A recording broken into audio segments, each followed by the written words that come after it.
पत्ता पत्ता बूटा बूटा हाल हमारा जाने है। पत्ता पत्ता बूटा बूटा हाल हमारा जाने है। जाने न जाने गुल ही न जाने बाग तो सारा जाने है। पत्ता पत्ता बूटा बूटा।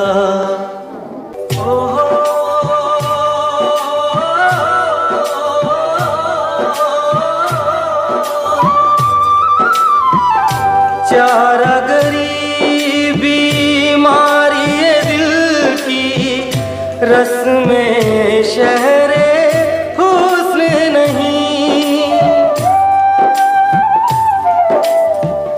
चारा गरीबी बीमारी दिल की रस में शहरे हुस्न नहीं।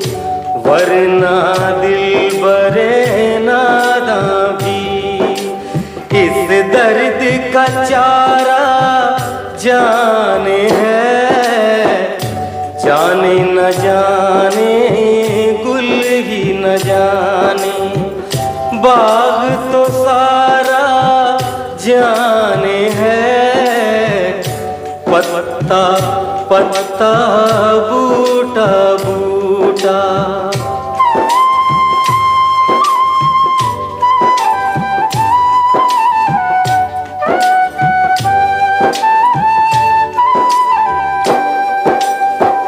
मेहरो वफा लुत्फो इनायत एक से वाकिफ इनमें नहीं। मेहरो वफा लुत्फो इनायत एक से वाकिफ इनमें नहीं। और तो सब कुछ तंजो कनाया रमज़ो इशारा जाने है। जी हाँ, आज हम शायर प्रोग्राम में बात करने जा रहे हैं उर्दू के उस्ताद शायर मीर तकी मीर साहब की। मीर तकी मीर का जन्म 1724 में आगरा में हुआ। मीर मोहम्मद तकी इनका नाम और मीर तखल्लुस था। मीर के वालिद का नाम मीर अब्दुल्ला था। कुछ लोगों ने इनका नाम अली मुत्तकी बताया है। मीर की तालीम और तरबियत में इनके वालिद और वालिद के मुरीद सैयद अमानुल्लाह का बड़ा हिस्सा रहा।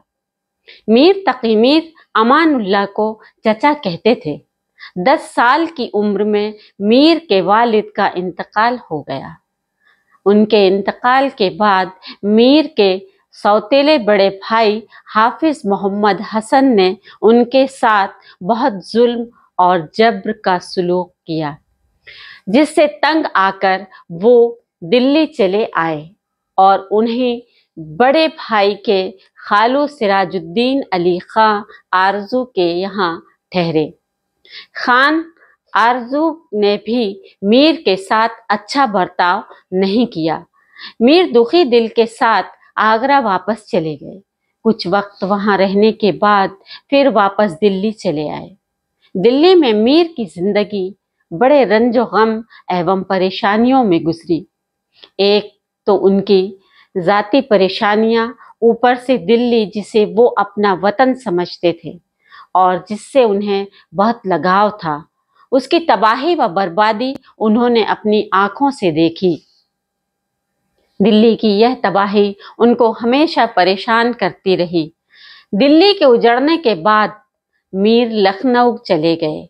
वहां नवाब आसिफ उद्दौला ने इनका बड़ा इस्तकबाल किया, लेकिन दिल्ली की मोहब्बत और वहां गुजारे दिनों की याद उनके दिल से कभी दूर नहीं हुई। मीर ने उम्र का बाकी हिस्सा लखनऊ में ही गुजारा और सन 1810 में इंतकाल के बाद उनको वहीं दफन किया गया। मीर को शायरी का उस्ताद कहा जाता है।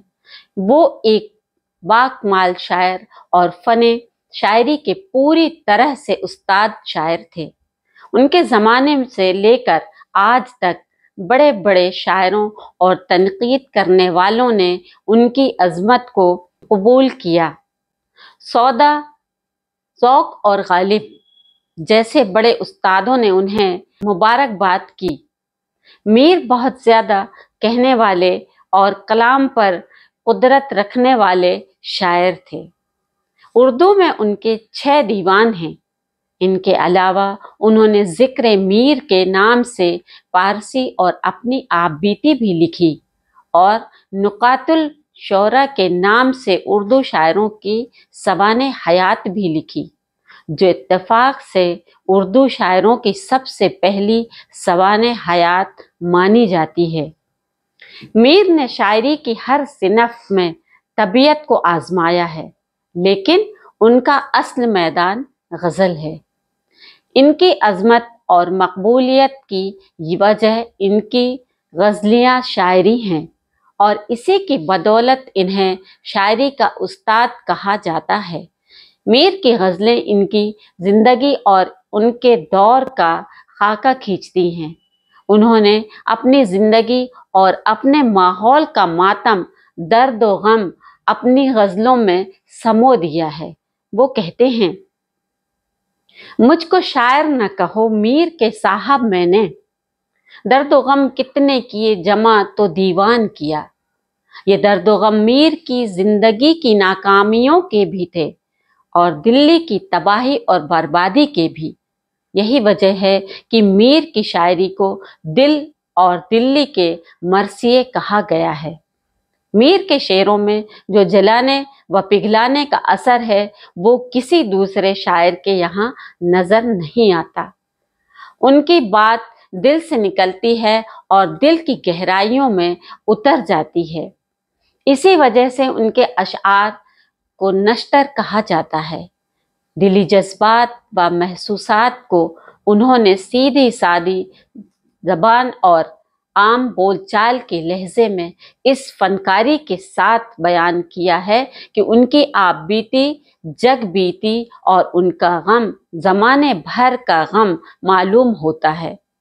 सादगी बेमिसाल और फनकारी की बदौलत उनके गज़लें आम एवं ख़ास दोनों में एक जैसी मकबूल हैं। पेश है मीर की एक गज़ल। फ़कीराना आए सदा कर चले, मियाँ खुश रहो हम दुआ कर चले। दिखाई दिए यूं कि बेखुद किया, हमें आपसे भी जुदा कर चले। जो तुझ बिन न जीने को कहते थे हम, सो इस अहद को हम अब वफा कर चले। ज़बी सजदा करते ही करते गई, हक़े बंदगी हम अदा कर चले। परस्तिश की यहाँ तक कि ऐ बुत तुझे नज़र में सबों की खुदा कर चले। बहुत आरज़ू थी गली की तेरी, सोया से लहू में नहा कर चले। कहें क्या जो पूछे कोई गम से मीर, जहाँ में तुम आए थे क्या कर चले।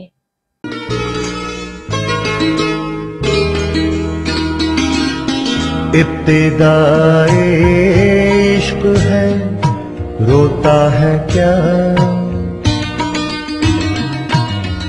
इब्तिदाए इश्क है रोता है क्या। आगे आगे देखिए होता है क्या,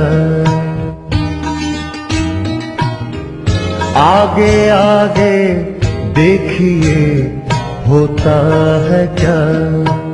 नींद अब तेरे मुकद्दर में नहीं,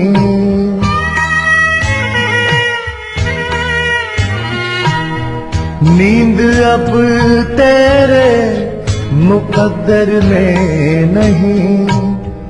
रात के पिछले पहर सोता है क्या, आगे आगे देखिए होता है क्या।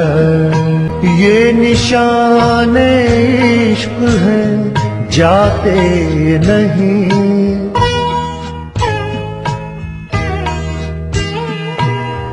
ये निशाने इश्क हैं जाते नहीं।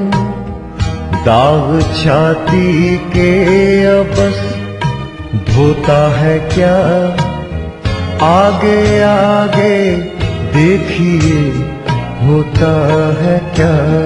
गिर के उठना उठ के चलना सीख ले,